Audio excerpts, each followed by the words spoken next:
మన ప్రభువైన యేసుక్రీస్తు పరిశుద్ధ నామమున మీ అందరికీ నా హృదయపూర్వకమైన శుభాలు షాలోమ్ తెలియజేస్తున్నాను.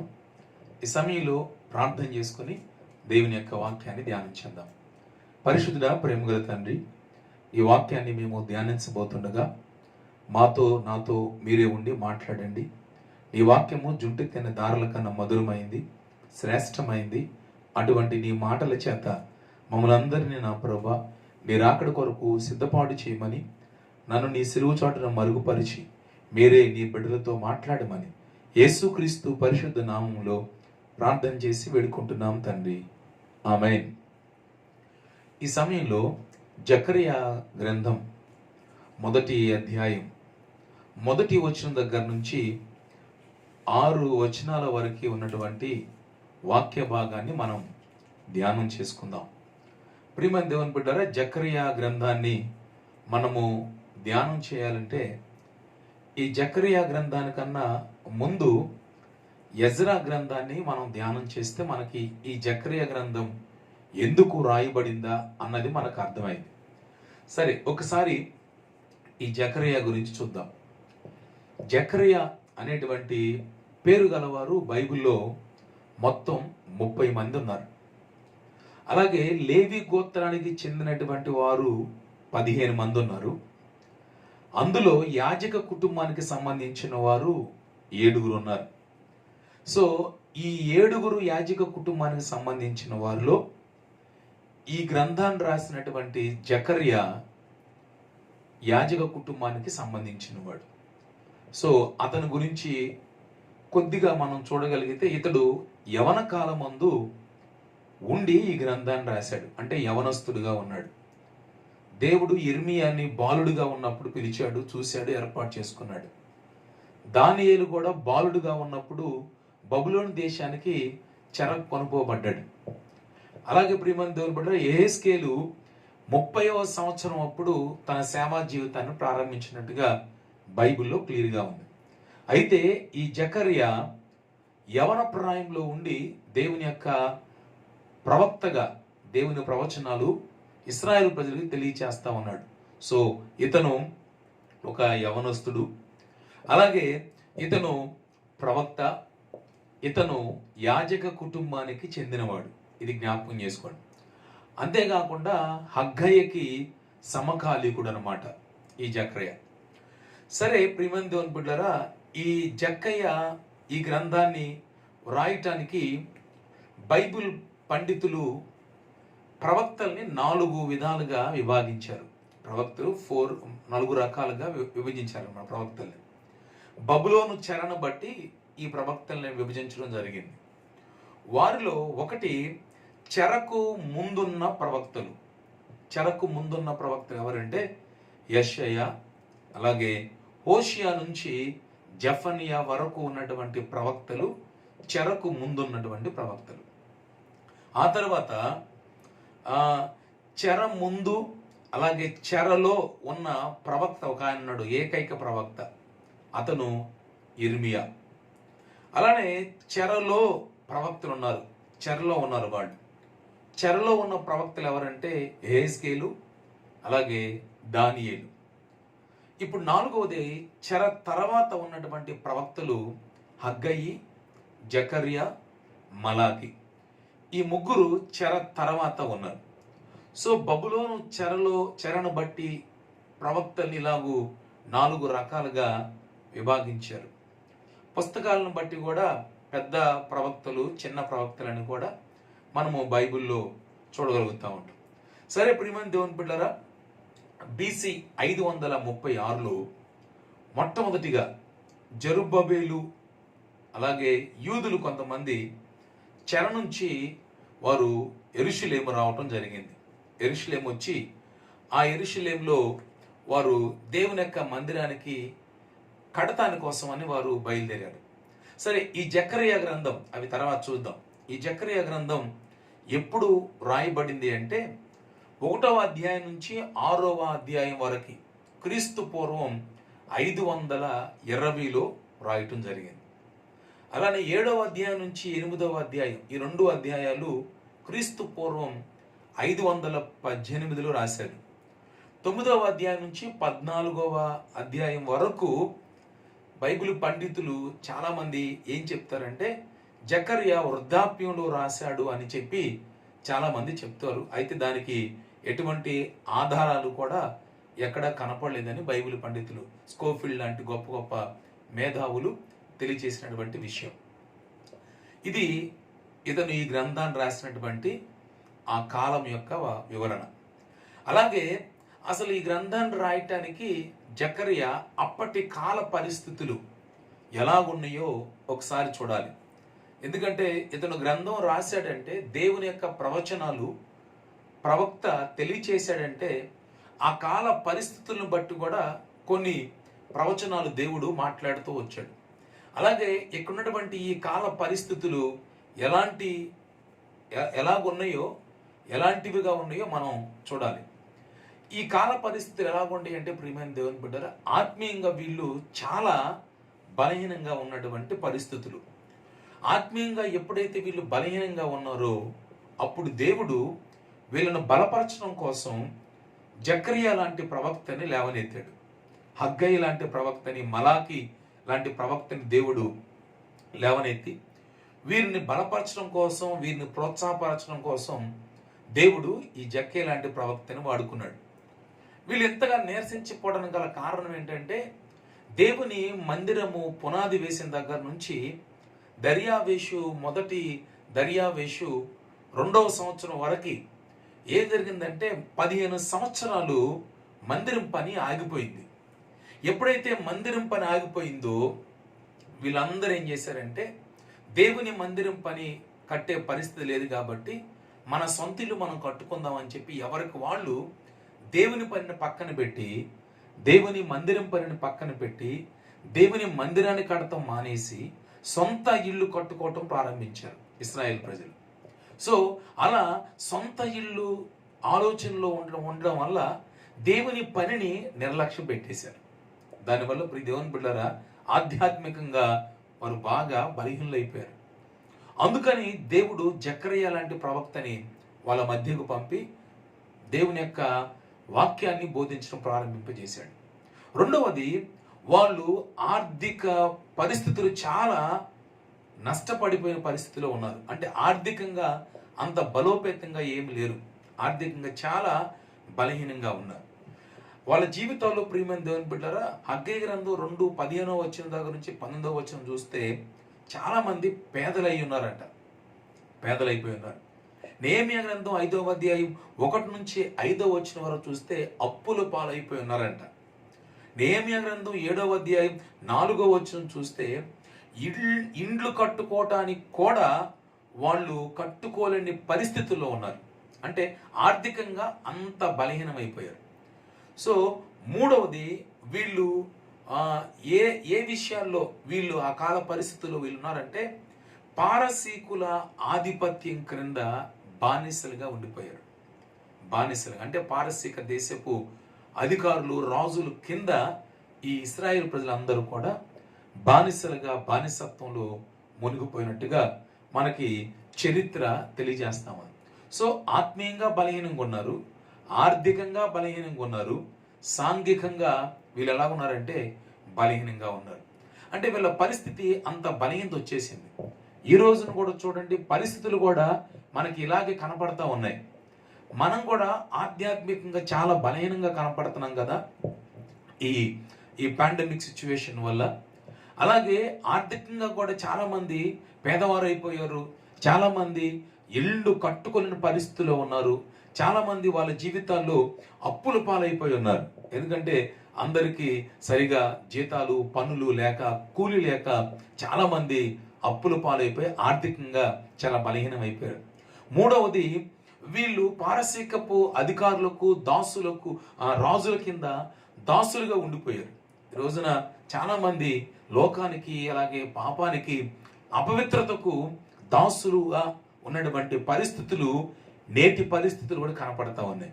సో ఆ రోజులు ఎలాగ ఉన్నాయో ఈ రోజులు కూడా సేమ్ అలాగే ఉన్నాయి. అయితే ఆ రోజుల పరిస్థితిని బట్టి దేవుడు ఏం చేశాడంటే జకర్యా లాంటి ప్రవక్తని దేవుడు వాళ్ళ మధ్యకు పంపి దేవుని యొక్క మాటలు వినిపింప చేశాడు. ఈ రోజున కూడా దేవుడు మన పట్ల జాలి కలిగి కృప కలిగిన దేవుడు మనకి తన అమూల్యమైనటువంటి వాక్యాలను సందేశాలను అనేక మంది సేవకుల ద్వారా దేవుడు వినిపింపజేస్తా ఉన్నాడు. హల్లెలూయా. అయితే ప్రియమైన దేవుని బిడ్డలారా, నేను ముందే చెప్పా కదా, ఈ గ్రంథాన్ని మనము ధ్యానించక ముందు ఈ జకర్యా గ్రంథం మనకి అర్థం కావాలంటే మనం ముందుగా తెలుసుకోవాల్సినటువంటి గ్రంథం ఏంటంటే ఎజ్రా గ్రంథం 1వ అధ్యాయం నుంచి 4వ అధ్యాయం వరకు ఉన్నటువంటి విషయాలు మనం తెలుసుకోవాలి. అవి తెలుసుకుంటేనే మనకి జకర్యా గ్రంథం చాలా స్పష్టంగా అర్థమైంది. సరే, ఈ జకర్యా గ్రంథం మొదటి అధ్యాయం దగ్గర నుంచి ఈ 4 అధ్యాయాల వరకు ఉన్నటువంటి అసలు ఏం చెప్తుంది ఈ అధ్యాయం చెప్పి నేను కొద్ది చెప్తాను. మొదటి అధ్యాయం ఎజ్రా గ్రంథం మొదటి అధ్యాయం ఏం చెప్తుందంటే దేవాలయము కట్టాలి అని పారసీక రాజైనటువంటి కోరేషు దగ్గర నుంచి ఆజ్ఞ బయలుదేరింది. 2వ అధ్యాయం మనం చూస్తే జెరుబ్బబేలు యెహోషువ నాయకత్వంలో 49,787 మంది యెరూషలేమునకు వాళ్ళు వచ్చారు. 3వ అధ్యాయం ప్రకారం మనం చూస్తే మందిరమునకు పునాది వేశారు 3వ అధ్యాయంలో. 4వ అధ్యాయంలో చూస్తే 4వ అధ్యాయంలో సమరయులు వస్తారు. సమరయులు వచ్చి మీరు కడుతున్నారు కదా మందిరం, మేము కూడా మీతో పాటు కలిసి దేవుని పని మందిరం పని చేస్తాం అని చెప్పి వీళ్ళు ఏం చేశారంటే ఇశ్రాయేల్ ప్రజలతో యూదులతో కలిసి పనిచేయడానికి వాళ్ళు అక్కడికి వస్తారు. ఈ 4 అధ్యాయుల్లో ఉన్నటువంటి విషయాలు ఇవి, ఈ ఎజ్రా గ్రంథంలో ఉన్న ఈ 4 విషయాలు. అయితే ఈ 4 అధ్యాయాలను బట్టి కొన్ని ఆత్మీయమైనటువంటి యూదుల పద్ధతులు మనకి ఇక్కడ అర్థమవుతాయి. కొన్ని ఆత్మీయమైన పద్ధతులు ఈ అధ్యాయాలు కనబడతా ఉంటాయి. ఒకటి మనకి ఏం కనిపిస్తుంది అంటే వారు చెర నుండి విడుదల పొందారు. దేవునికి స్తోత్రం. ప్రియమైన దేవుని బిడ్డలారా, దేవుడు తప్పనిసరిగా తన బిడ్డల్ని చెరసాల నుంచి విడిపించే దేవుడు. ఆయన చెరకు ఎందుకు పంపించాడంటే వాళ్ళు దేవుని మాట వినకపోవటం, దేవుడు పంపించిన ప్రవక్తల మాట వినక వారిని హింసించటం, దేవుడు చెప్పినటువంటి కార్యాలు క్రియలు చేయకుండా వాళ్ళు దుష్క్రియలు చేయటం వల్ల దేవుడే కోపగించుకుని వారిని చెరకు పంపించాడు.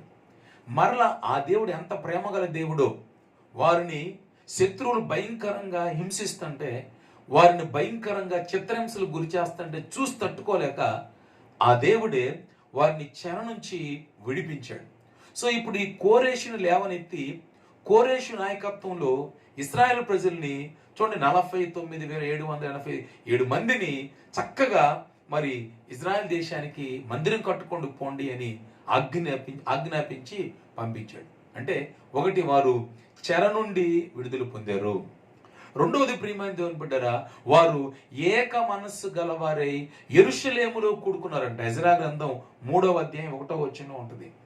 ఎలా కూడుకున్నారంటే ఏక మనస్సు గలవారై యెరూషలేములో కూడుకున్నారు.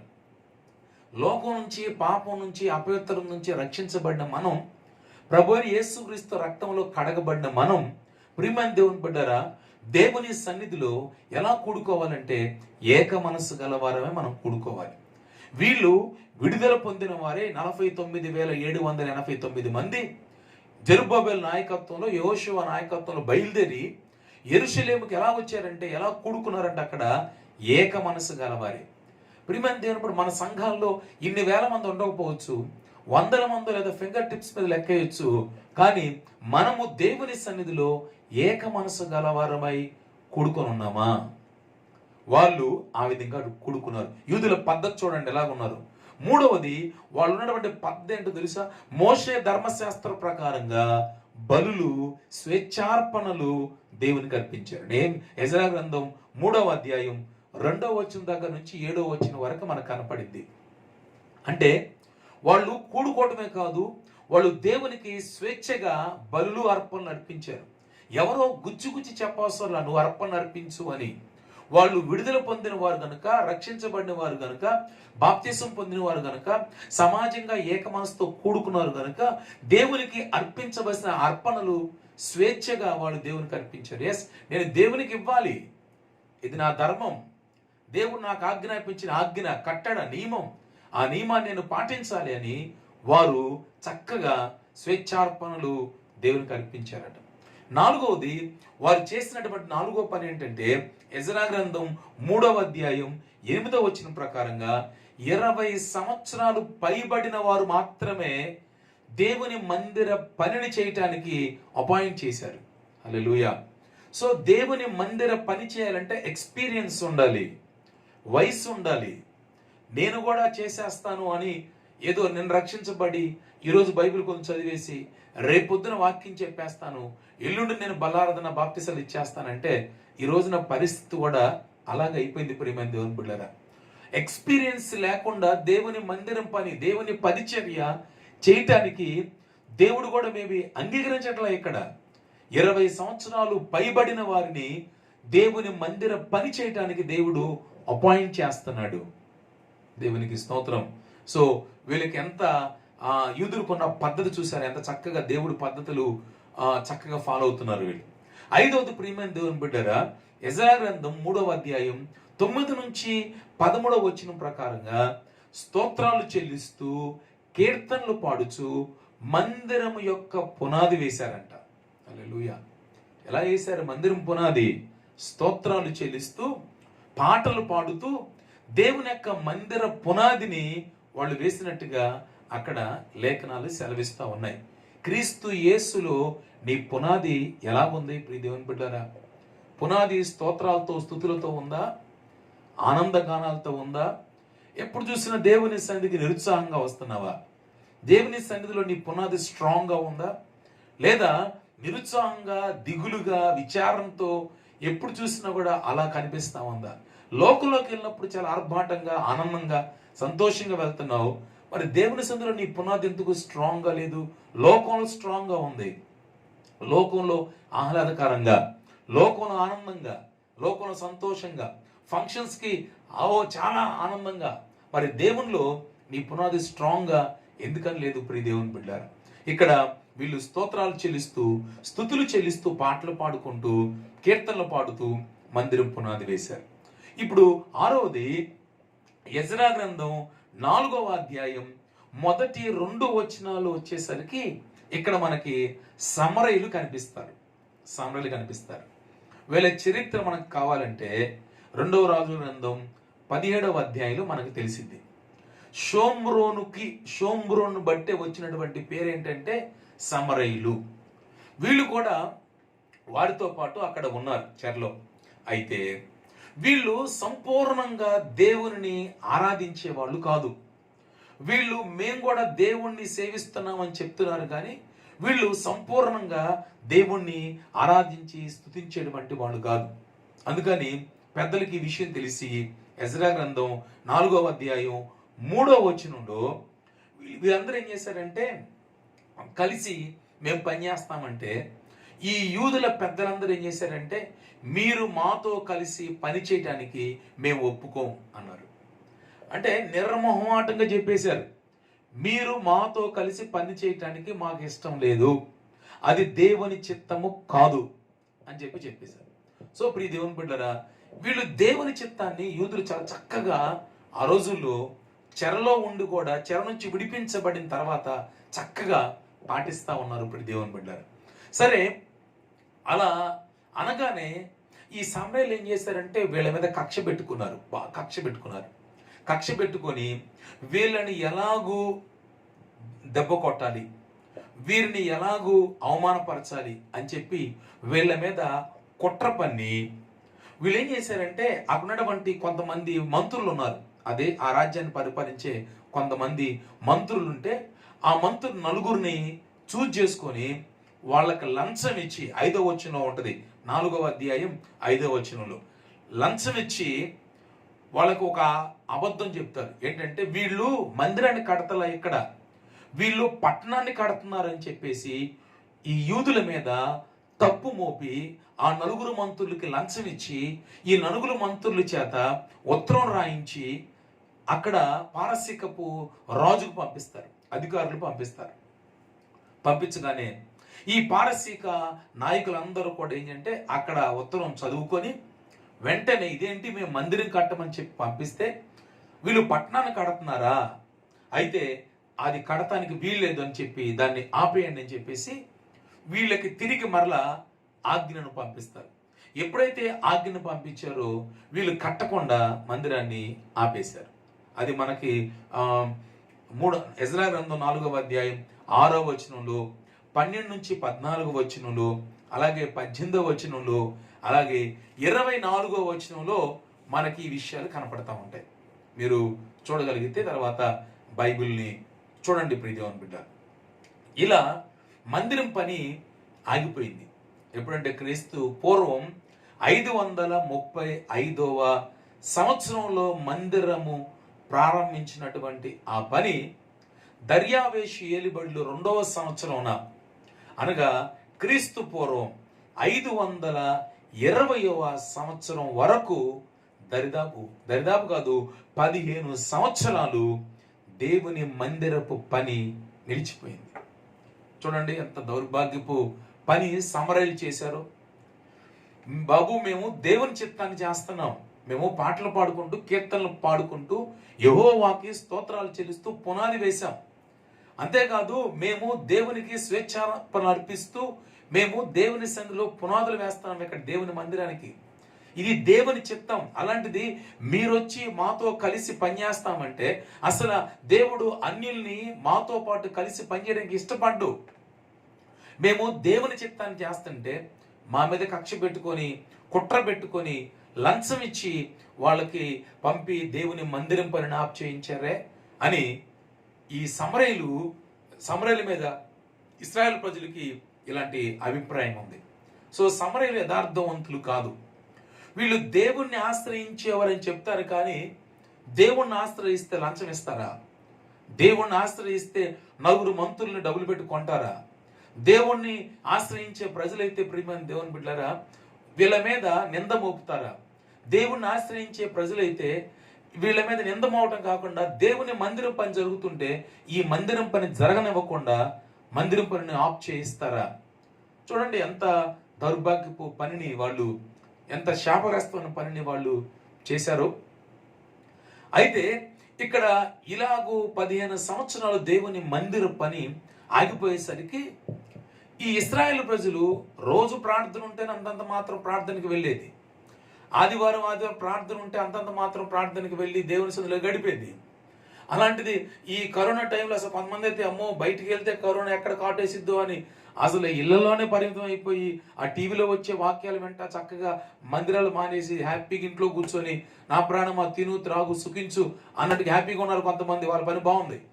కానీ కొంతమంది దేవుని పట్ల భయభక్తులు గలవారు, దేవుని రాకడ కొరకు ఎదురు చూస్తున్నవారు, ప్రభు వస్తే సిద్ధపడాలి ఎత్తపడాలని చెప్పి రెడీగా ఉన్నటువంటి వాళ్ళు, దేవుని సన్నిధి అంటే ఇష్టం ఉన్నవాళ్ళు దేవుని సమాజంగా కూడుకోవటం మానొద్దని వాక్యం చెప్తుంది. ఆ వాక్యం పట్ల గ్రహింపగలిగిన వారైతే చక్కగా వారు దేవుని మందిరానికి వస్తున్నారు. కరోనా వచ్చిన బలహీనతగా ఉన్న ఎలాగో దేవుని మందిరానికి వస్తున్నారు, బలారాధనలో పాల్గొంటున్నారు, చక్కగా ప్రభు త్రోవలో శిక్షలో బోధలో వారు నడుచుకుంటూ ప్రయాణం చేస్తున్నారు. వాళ్ళు బాగానే ఉన్నారు. అయితే ప్రియమైన దేవుని బిడ్డరా రోజు ప్రతి ఆదివారం సన్నిధికి వెళ్తేనే అంతంత మాత్రం భక్తి.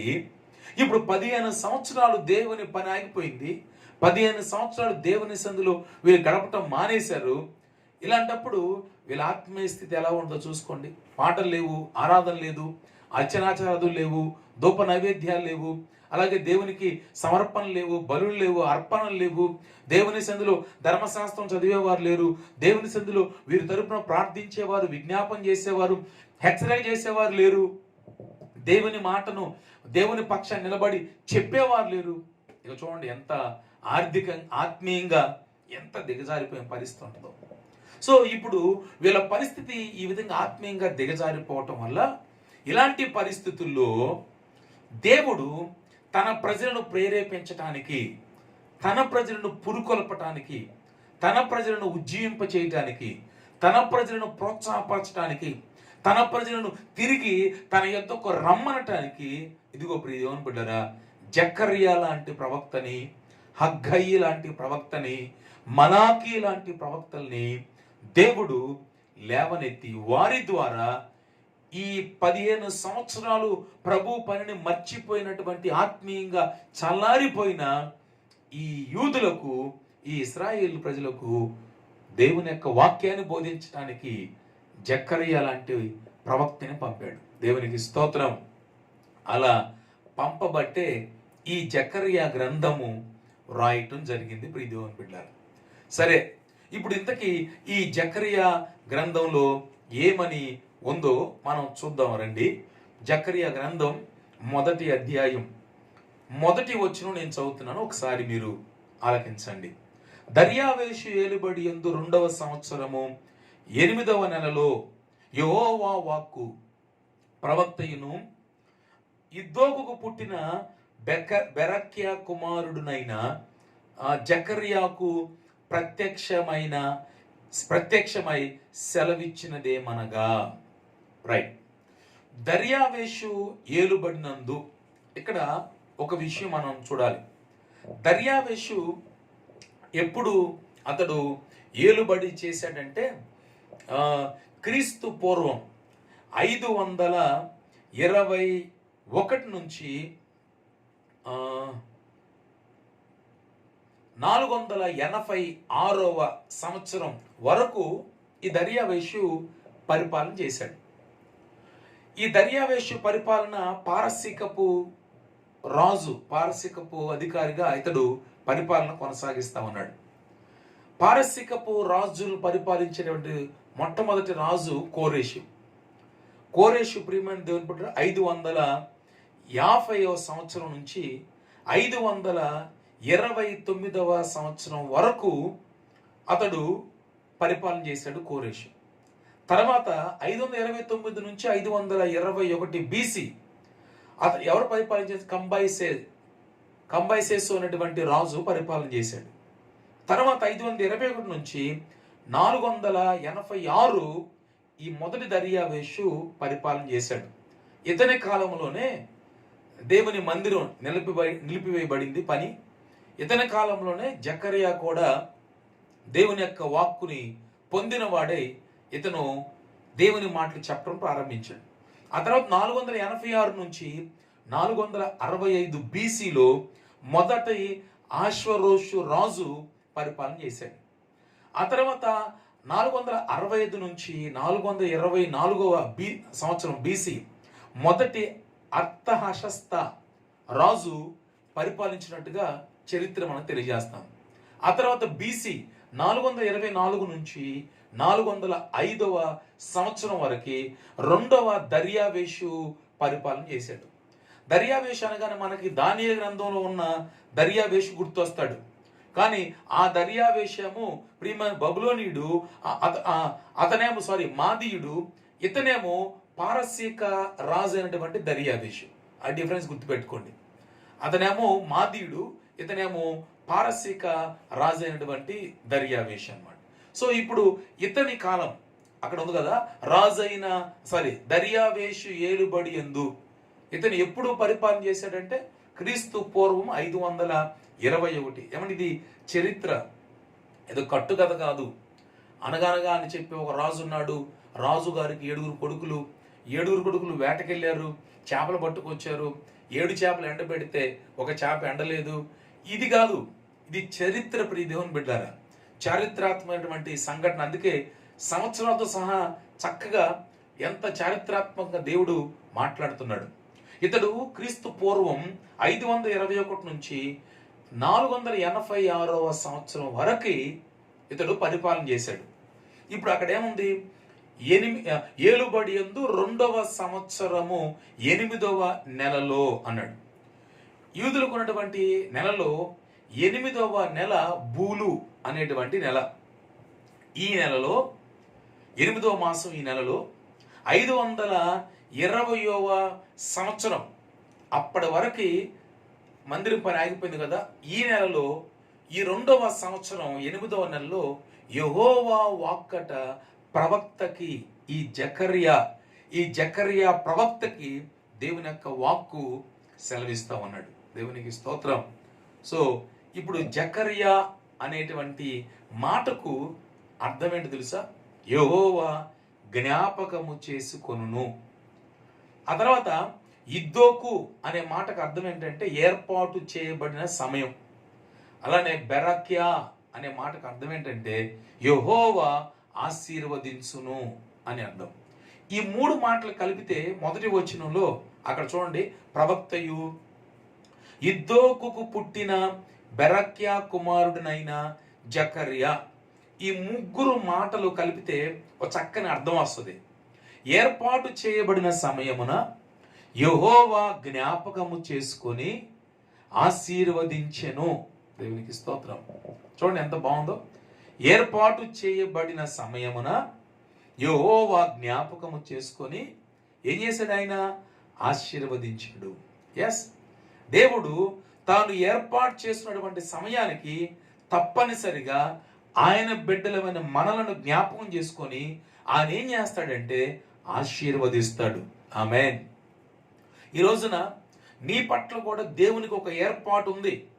నీ పట్ల దేవునికి ఒక సమయం ఉంది. అయితే ఆ సమయానికి దేవుడు తప్పనిసరి నిన్ను జ్ఞాపకం చేసుకొని నిన్ను ఆశీర్వదించే దేవుడు. ఇప్పుడు యూదులు ఈ శ్రమలో, ఈ చెరలో వాళ్ళు మగ్గిపోతుంటే వాళ్ళకి దేవుడు ఒక సమయాన్ని ఏర్పాటు చేశాడు. ఆ సమయానికి వారిని జ్ఞాపకం చేసుకున్నాడు. ఆ సమయానికి జ్ఞాపకం చేసుకొని వారిని ఏం చేస్తున్నాడంటే ఇప్పుడు ఆశీర్వదిస్తున్న దేవుడు. హల్లెలూయా. సో ఈ పేరులో ఇంత శ్రేష్టమైనటువంటి అర్థము దాగి ఉంది ప్రియ దేవుని బిడ్డలారా. ఇప్పుడు 2వ వచనం దగ్గర నుంచి 6వ వచనం వరకు ఉన్నటువంటి విషయాన్ని మనం ధ్యానం చేసుకుంటూ వెళ్దాం. చూద్దాం రండి. 2వ వచనం చదువుతున్నాను. యెహోవా మీ పితరుల మీద బహుగా కోపించెను. యెహోవా మీ పితరుల మీద ఏం చేశాడంటండి? బహుగా కోపించాడంట. సో 2వ వచనంలో 2వ వచనం దగ్గర నుంచి 6వ వచనం వరకు మనం ఒక సబ్ టైటిల్ పెట్టుకుంటే దేవుని వైపు తిరుగుడి అని ఆహ్వానం చెప్తున్నాడు. దేవుడే దేవుని వైపు తిరగండి అని దేవుడు వారిని ప్రేమపూర్వకంగా ఆహ్వానిస్తున్నాడు.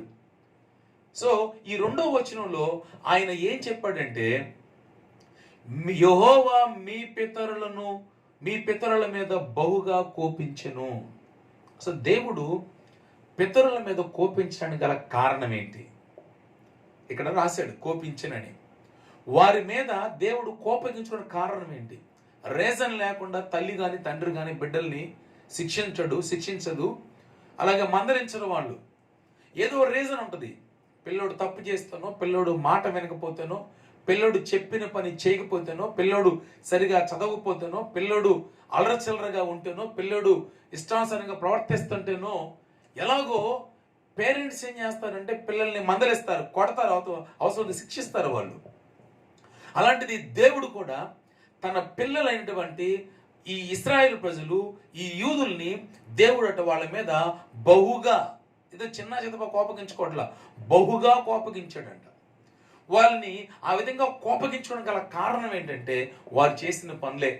2వ దినవృత్తాంతాల గ్రంథం 36వ అధ్యాయం 14-18 వచ్చిన ప్రకారంగా వారు ఏం చేశారంటే ప్రజలు విగ్రహారాధికులైనందువలన దేవుడు బాగా కోపగించుకున్నాడు. విగ్రహము అంటే ప్రియమైన దేవుని బిడ్డారా, దేవుణ్ణి కాకుండా దేన్ని నువ్వు ప్రేమించినా అది నీకు విగ్రహమే. దేవుణ్ణి కాకుండా, దేవునికి ప్రథమ స్థానం ఇవ్వకుండా, ఇంకా దేనికి ప్రథమ స్థానం ఇచ్చినా, దేన్ని నువ్వు ప్రేమించినా అది నీకేమైందంటే విగ్రహం అని గుర్తుపెట్టుకో. అందుకే దేవుణ్ణి ఎక్కువగా ప్రేమించాలి.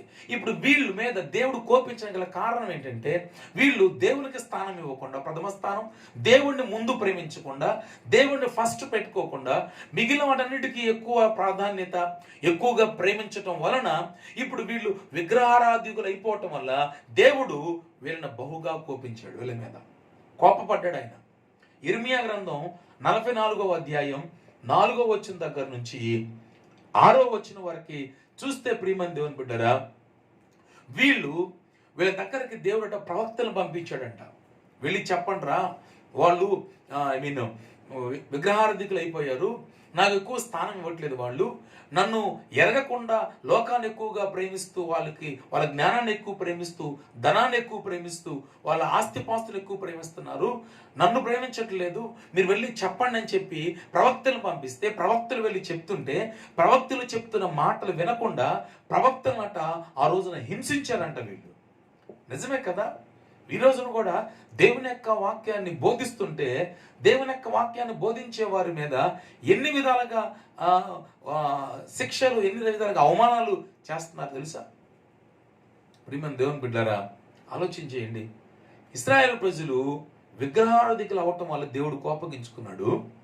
ఇశ్రాయేలు ప్రజలు దేవుడు పంపించిన ప్రవక్తల మాట వినకపోవటం వల్ల దేవుడు కోపగించుకున్నాడు. ఇశ్రాయేల్ ప్రజల మీద ఎందుకు కోపగించున్నాడంటే వాళ్ళు దేవుని మాటలు చెప్తున్నటువంటి దేవుని బిడ్డలను, ప్రవక్తలను హింసించటం వల్ల దేవుడు వారిని కోపగించుకున్నాడు. అంతేకాకుండా వాళ్ళు దేవునికి విరోధులైపోయారు, దేవుడు పంపిన శిక్షకు పాత్రులైపోయారు.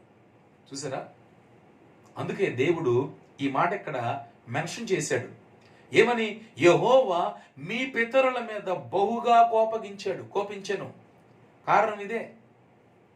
ఈరోజు నా దేవుని కోపం బయలుదేరిందంటే ప్రియ దేవుని బిడ్డలారా, ఊరినే బయలుదేరదండి. దేశాలు రాష్ట్రాలు భయంకర విపత్తుల్లో కొట్టుకుపోతున్న న్యాచురల్ కెలామిటీస్ వచ్చినాయి అంటే, ప్రకృతి వైపరీత్యాలు కలుగుతున్నాయి అంటే కారణం ఏంటి తెలుసా? దేవుని కోపం బయలుదేరుతుంది. దేవుని కోపం బహు భయంకరమైంది, రౌద్రము గలది. ఆయన కోపానికి తట్టుకోగలవాడు ఎవడు? ఆయన రౌద్రాన్ని భరించగలిగిన వాడు ఎవడు అంటున్నాడు దేవుని బిడ్డలారా? తట్టుకోగలడా? వర్షం ఎక్కువ వచ్చినా, వర్షం తక్కువ వచ్చినా అల్లాడిపోతాం. ఎండ తీవ్రమైనా, ఎండ తగ్గినా అల్లాడిపోతాం. చలి ఎక్కువైనా, చలి తగ్గినా అల్లాడిపోతాం. దేనికి భరిస్తుంది ఈ దేహం? తట్టుకోగలదు ఈ శరీరం? పంచభూతములు మెక్కటమైన వేండ్రంతో లయము కాబోతున్న రోజులు మన ముందున్నాయి. అందుకే దేవుడు మాట్లాడుతున్నాడు, దేవుని వైపు తిరగండి, ప్రేమపూర్వకంగా ఆహ్వానిస్తున్నాడు. మన పితరుల్ని, ఇశ్రాయేలు ప్రజలను వాళ్ళ ఇష్టాసనంగా జీవిస్తుంటే దేవుడు అలాంటి చెరలో ఉన్న వారిని విడిపించిన తర్వాత కూడా దేవుడి మాట పోవటం వలన, విగ్రహారాధన వైపు తిరగటం వలన దేవుడు జకర్యా లాంటి ప్రవక్తలను పంపించి వారికి మరలా ప్రేమపూర్వకమైన ఆహ్వానం చెప్తున్నాడు. నా వైపు తిరగండి, దేవుని వైపు తిరగండి. ఈరోజు దేవుని వైపు తిరిగే వారి కన్నా లోకం వైపు తిరిగేవారు ఎక్కువ లేరంటారా? లోకం వైపు తిరిగేవారు, టీవీస్లో వచ్చే ప్రోగ్రామ్స్ వైపు తిరిగేవారు లేరంటారా? ప్రియ దేవుని బిడ్డలారా, దేవుని వైపు తిరగాల్సిన రోజులండి ఇవి. ఆయన చాలా హంబుల్గా, చాలా ప్రేమగా ఆయన కాల్ చేస్తున్నాడు, ఇన్విటేషన్ ఇస్తున్నాడు, నా వైపు తిరగండి అని. వాళ్ళు నా వైపు తిరగకుండా ఇలా నా కోపానికి గురైపోయారు, నా రౌద్రానికి గురైపోయారు, నా అగ్నికి ఆహుతైపోయారు, నా ఉగ్రతకు వాళ్ళు పాత్రులైపోయారు. కానీ మీరు అలా ఉండకూడదు, నా వైపు తిరగండి అని ప్రేమతో ఆహ్వానిస్తున్నాడు. సో ఇక్కడ ప్రియమైన దేవుని బిడ్డలారా, దేవుడు వారిని ఆ విధంగా కోపగించుకొని బబులోను చెరకి అప్పగించేశాడు. కారణం వారు చేసిన పనులే. ఈరోజున ఎంత అకాల వర్షాలు వస్తున్నాయి అంటే, ఎప్పుడో ఆగిపోతున్న వర్షాలు ఇంకా అక్టోబర్ ఎండ్ అవుతున్నా కూడా ప్రియమైన దేవుని బిడ్డ వర్షాలు విపరీతంగా పడుతూ ఎక్కడ చూసినా కూడా వాగులు పొంగిపోయి, కాలువలు పొంగిపోయి, చెరువులు అయిపోయి, రాష్ట్రాలు కుటుంబాల్లోకి, గృహాల్లోకి వరదలు వచ్చేసినాయి అంటే ఏంటండి ఇంత భయంకర విపత్తు? మనిషి చేస్తున్న తప్పిదం కాదా? చెట్లు పెంపకాలు లేవు, అడవులు కొట్టేస్తున్నారు, రియల్ ఎస్టేట్ ఎక్కువైపోయింది కదా, బిల్డింగ్స్ పెరిగిపోతున్నాయి, సరైనటువంటి వాతావరణంలో కాలుష్యం పెరిగిపోయింది. రీసెంట్గా వార్తలు కూడా చెప్తున్నారు, ఈ కోవిడ్ వల్ల వాతావరణంలో కాలుష్యం తగ్గిపోయి తేమ ఎక్కువవటం వల్ల విపరీతంగా వర్షాలు పడుతున్నాయి అని. వర్షాలు పడకపోవడానికి కారణం మనమే. ఇప్పుడు ఈ కాలుష్యం లేకపోవటం వల్ల వర్షం చక్కగా పడతా ఉంది, అకాల వర్షాలు పడుతున్నాయి.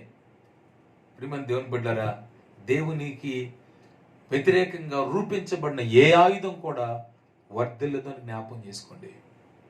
సో ఇప్పుడు ఇశ్రాయేల్ ప్రజలు వాళ్ళ మీద దేవుడు కోపగించుకున్నాడని చెప్తూ అక్కడ చూడండి 3వ వచనం చదువుతున్నాను.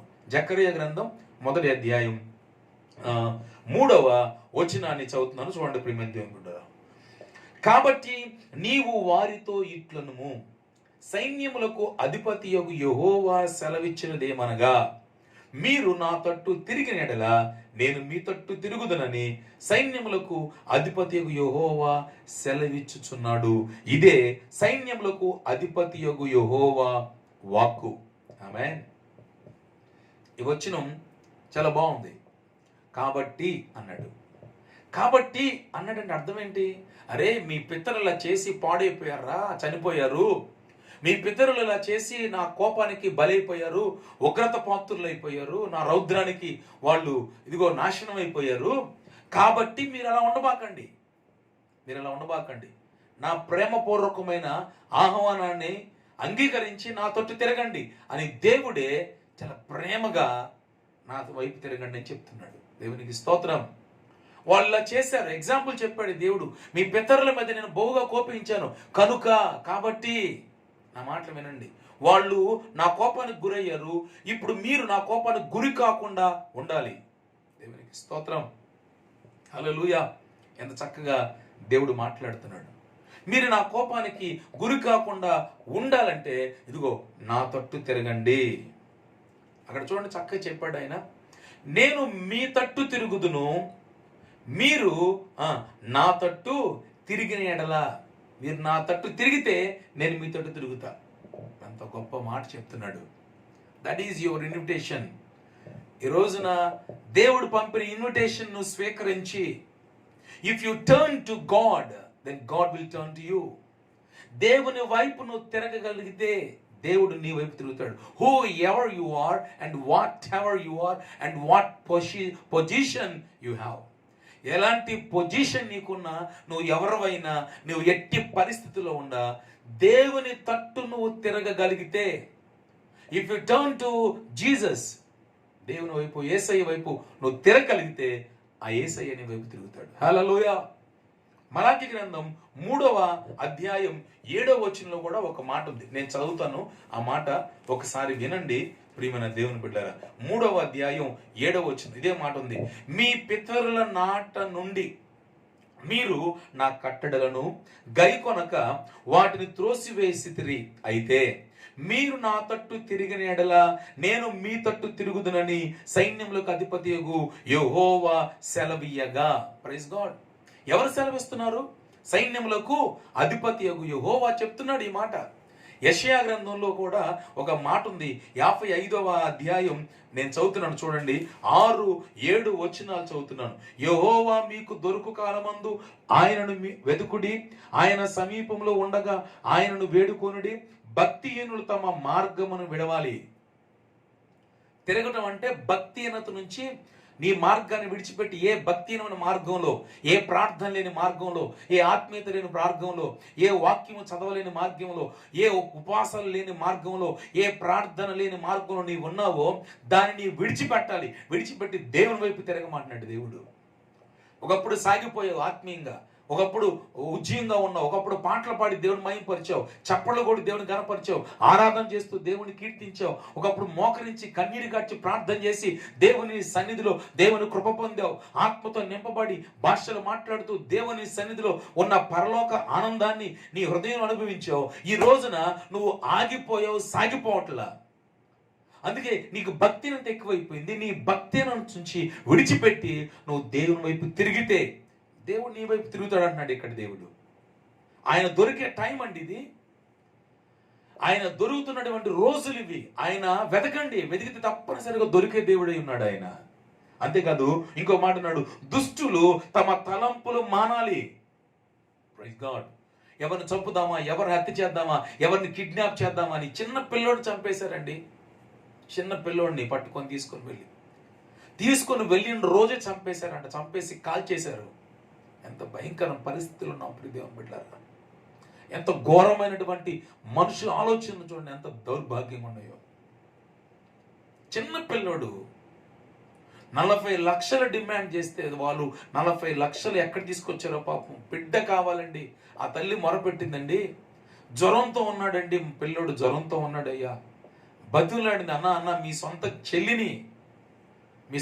చెల్లిని అనుకున్న బిడ్డ జ్వరంతో ఉన్నాడన్న, ఒక జ్వరం టాబ్లెట్ వేయండి అన్న అని నిజంగా వాళ్ళ మాటలు వెంటే కడుపు తరుక్కుపోతుందండి, ఏడుపు వచ్చేస్తుంది. దుష్టులు వారు తలంపులు మానేయాలి. ఎవరిని చంపేద్దామా, ఎవరిని దోచేసుకుందామా, ఎవరిని కిడ్నాప్ చేసి డిమాండ్ చేద్దామా, దొరుకుతావు. దేవుడు వదిలిపెట్టే దేవుడు కానే కాదు. దేవుడు మాట్లాడుతున్నాడు, ఒకవేళ చెడ్డ తలంపులు ఉంటే ఆ తలంపులు నువ్వు మానేయాలంటున్నాడు దేవుడు. అంతేకాకుండా వారు యెహోవా వైపు తిరిగినడలా ఆయన వారి యందు జాలిపడును, వారు మన దేవుని వైపు తిరిగినడలా ఆయన బహుగా క్షమించును. ప్రవక్త మాట్లాడుతున్నారు, దేవుని వైపు తిరిగితే నీ మీద జాలి పడతాడు, ఆయన వైపు తిరిగితే నిన్ను క్షమిస్తాడు. నీ భక్తిహీనతను విడిచిపెట్టి నీ దుష్టుల ఆలోచన మొత్తం మానేసి నువ్వు ఆయన వైపు తిరిగితే, yes he is pity on you, నీ మీద కనికరం పడేవాడే ఉన్నాడు ఆయన. Yes he will forgive you, నిన్ను క్షమించేవాడే ఉన్నాడు ఆయన. ఎంత గొప్ప దేవుడు ఆయన. ప్రియమైన దేవుని బిడ్డరా, చాలా చక్కగా ఇక్కడ జకరియా ద్వారా దేవుడు తన ప్రజలకి ప్రేమపూర్వకమైనటువంటి ఇన్విటేషన్ ఇస్తున్నాడు. ఫంక్షన్కి ఇన్విటేషన్ ఇచ్చినట్టుగా ఈ దేవుడు ఇన్విటేషన్ ఇస్తున్నాడు అండి. తిరగండి నా వైపు. మీ పితరులు తిరగల, వాళ్ళు వాళ్ళ మీద కోపగించుకున్నా, కాబట్టి మీరు అలా ఉండొద్దు, నా వైపు తిరగండి. మీ భక్తిని విడిచిపెట్టండి, మీ దుష్టుని యొక్క తలంపులు మానేసేయండి, మీ పోకిరి మాటలు మానేసేయండి, అపవిత్రమైనటువంటి మాటలు మానేసేయండి, భక్తిహీనతను విడిచిపెట్టండి. రండి భక్తి చేయండి, రండి మందిరం పని చేయండి, రండి దేవుని సన్నిధులు గడపండి, ఆయన తట్టు తిరగండి.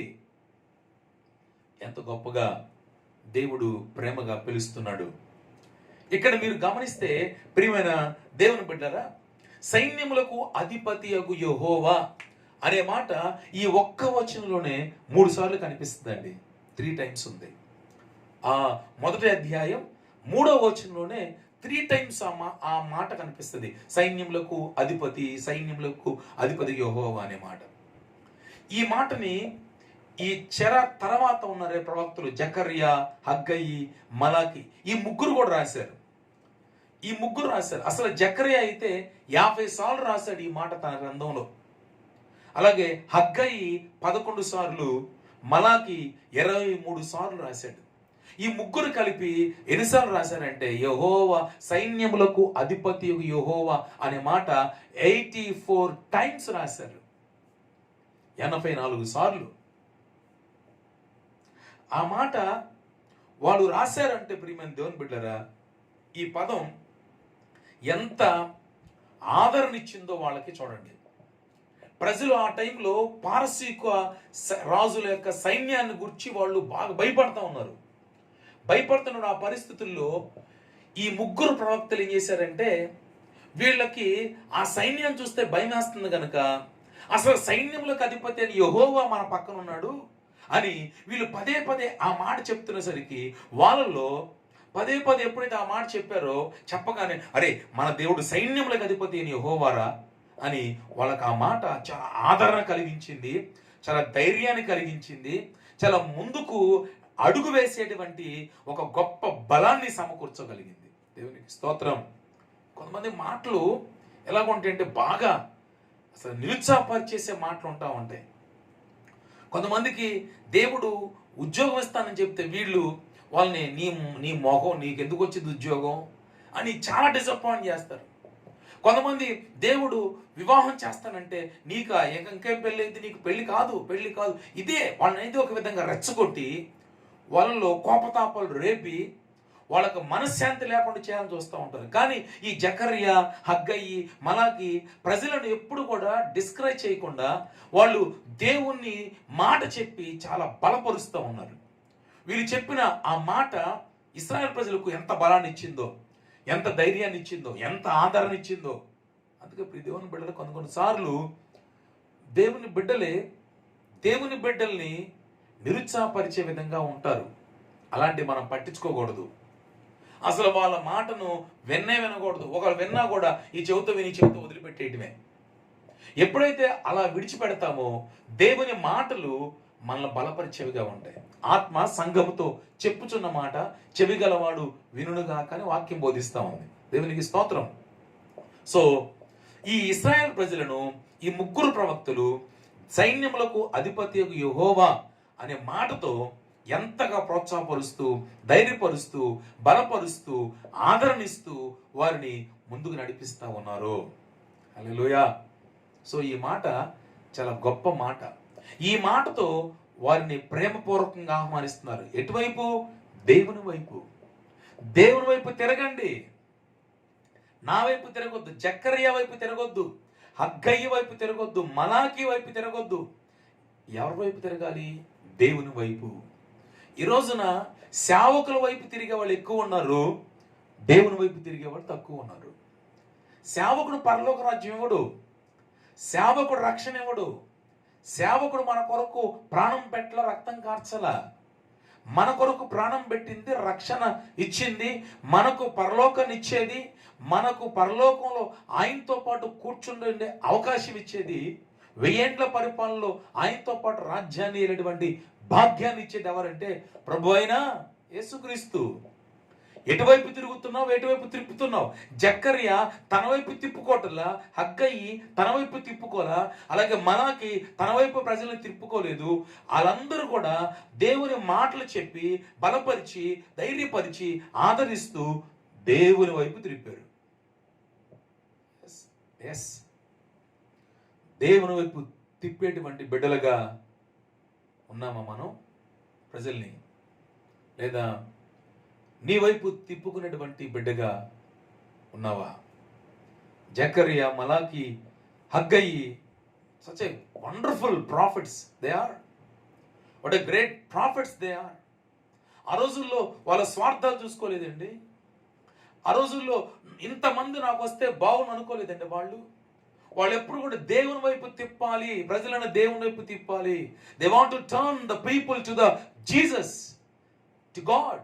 దేవుని వైపు తిప్పాలనేటువంటి తపన, దే హ్యావ్ ప్యాషన్. ఆ తపన ఉందండి వాళ్ళలో. ఈరోజు నా వైపు ఎంతమంది తిరిగారా? నాకు ఎంతమంది జై కొట్టారా? నేను వస్తుంటే ఎంతమంది నాకు ఫాలోవర్స్ ఉన్నారా? ఎంతమంది నాకు వ్యూవర్స్ ఉన్నారా? ఎంతమంది నాకు సబ్స్క్రైబ్ అయ్యారా? నో.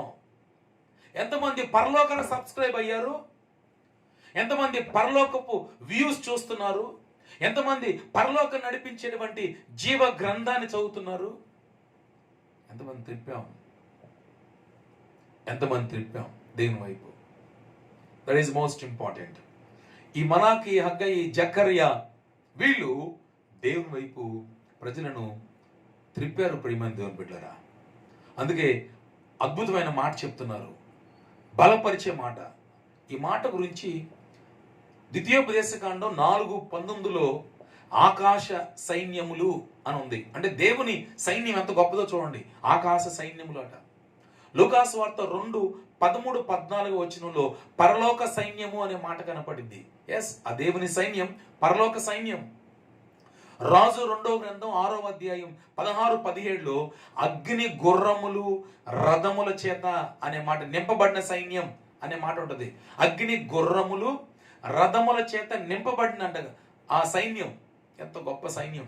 అలాగే మత్తయి సువార్త 26-56-53లో 12 వ్యూహము కంటే ఎక్కువ మంది సైన్యమును అని యేసుప్రభు వారు చెప్తున్నాడు. దేవుడు పంపించగలడు నాకు అన్నాడు. యేసుప్రభు వారు సిలువలో ఆయన చెప్పినప్పుడు, పట్టుకోబడినప్పుడు చెప్తున్నాడు ఆయన, ఎందుకు నువ్వు పేతురు కత్తో మలుకు చెవు నరికేశావు? నేను అడిగితే దేవుడు పంపించడా నాకు? నా తండ్రి పంపించడా? 12 వ్యూహము కంటే ఎక్కువ మంది సైనికులను పంపిస్తాడు. వ్యూహము అనే మాటకి ఒక్క వ్యూహము 6,000 మంది సైనికులు. 12,000 12 × 6,000 వేసుకోండి. ప్రియ దేవుని బిడ్డలారా, ఎంతమంది పంపించగలరు తెలుసా? ఎంత గొప్ప దేవుడు.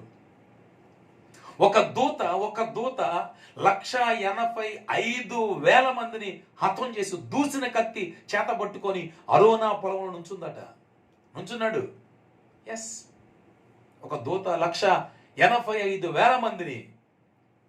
ఆలోచన చేయండి, ఈ దేవుడు ఎలాంటి దేవుడు తెలుసా? సైన్యములకు అధిపతి. పారసీకుల దేశం సైన్యం ఏం చేసిద్దండి? మిమ్మల్ని నా వైపు తిరగండి, ఇదిగో ఈ దగ్గర సైన్యం ఉంది, సహస్రములు గొప్ప సైన్యం ఈ దగ్గర ఉందని యెషయా భక్తుడు తెలియజేస్తున్నాడు కదా. ఎంత గొప్ప దేవుడు అండి దేవుడు. అందుకే ఆ దేవుని యొక్క గొప్పతనాన్ని తెలియజేస్తూ, తిరగండి ఈయన వైపు అయ్యా, మీ పితరులు ఇలా అయిపోయారు, వాళ్ళని పట్టించుకోవద్దు, ఇదిగో ఈయన వైపు తిరగండి అని చెప్పి చక్కగా ప్రేమపూర్వకంగా వాళ్ళని ఇన్వైట్ చేస్తున్నారు దేవుని వైపు. ఆ తర్వాత మనం చూస్తే ఇప్పుడు దేవుని బిడ్డ 4వ వచనం చదువుతున్నాను.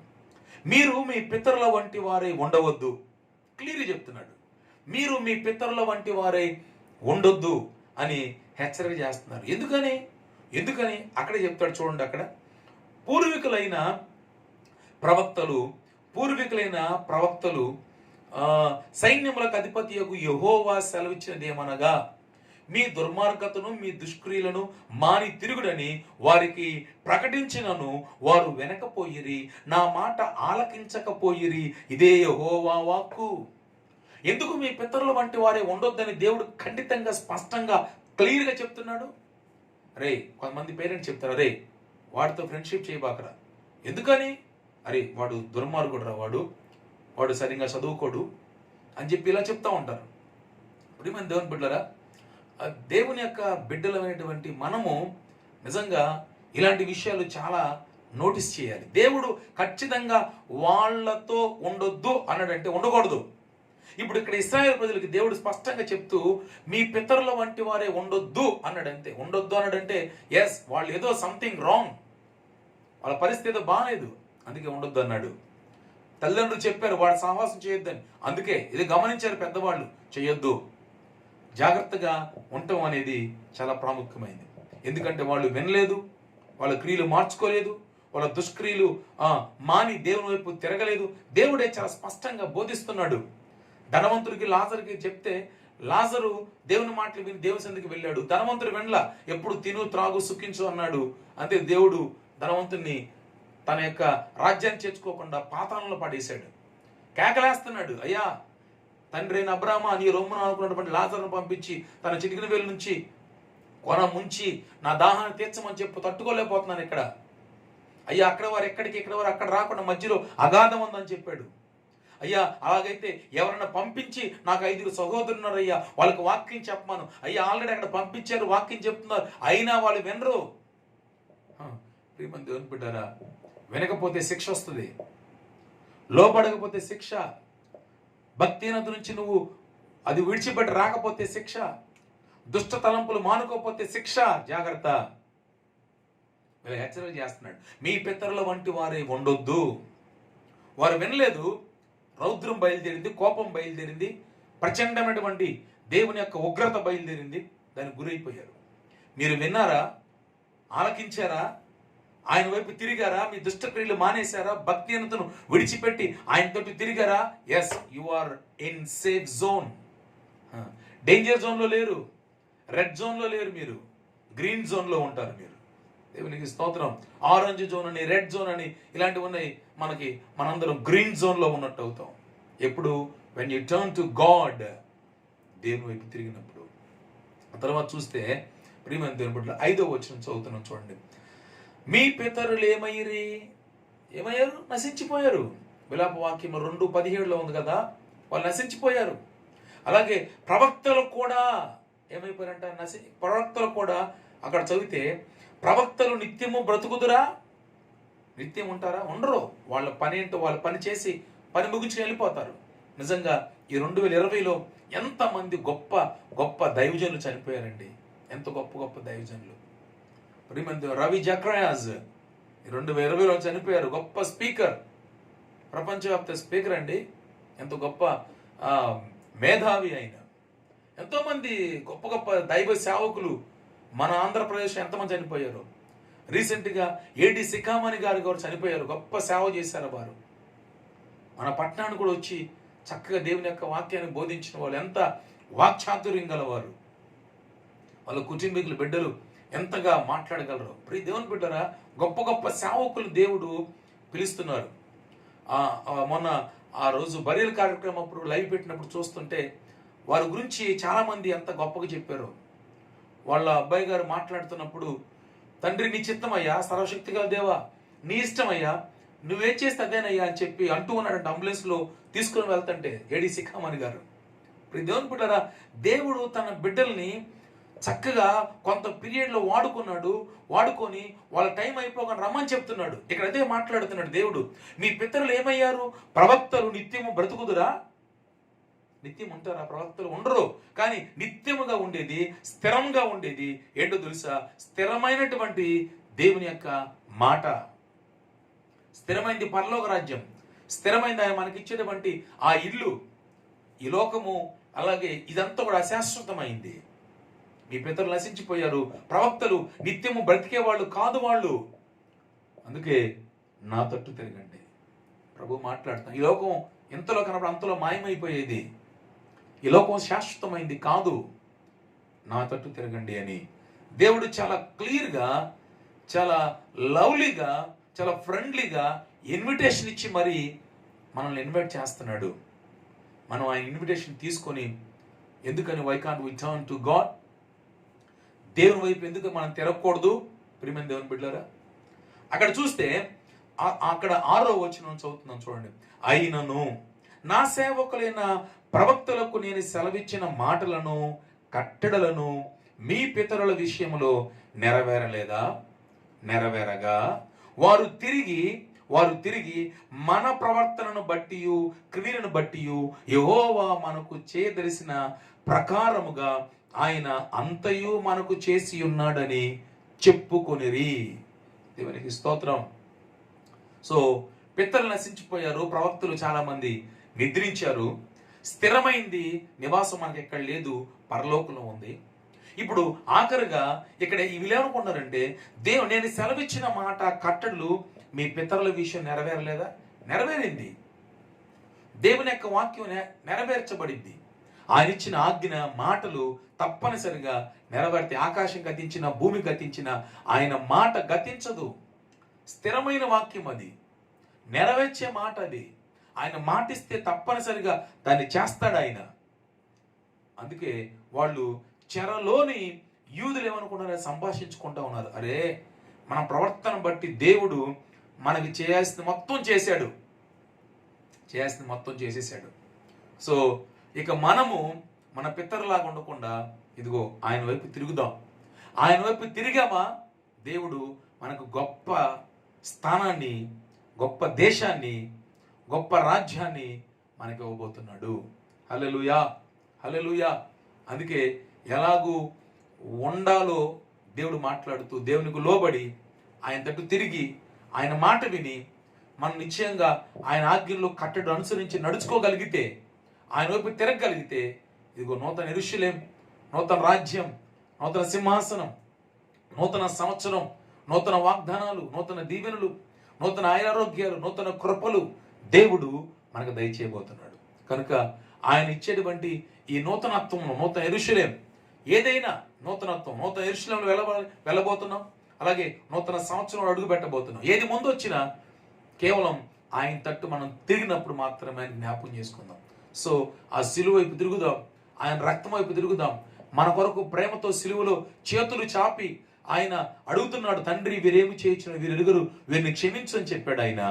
ఆ దేవుని ప్రేమగల ఆహ్వానించుకొని, అంగీకరించి, ఒప్పుకొని, పాపాలు విడిచిపెట్టి ప్రభు వైపు మనం తిరగగలిగితే నిశ్చయముగా దేవుడు మనల్ని క్షమించి, మన మీద జాలిపడి ఆ నూతన యెరూషలేములో మనందరిని ప్రవేశింపబెడతాడు.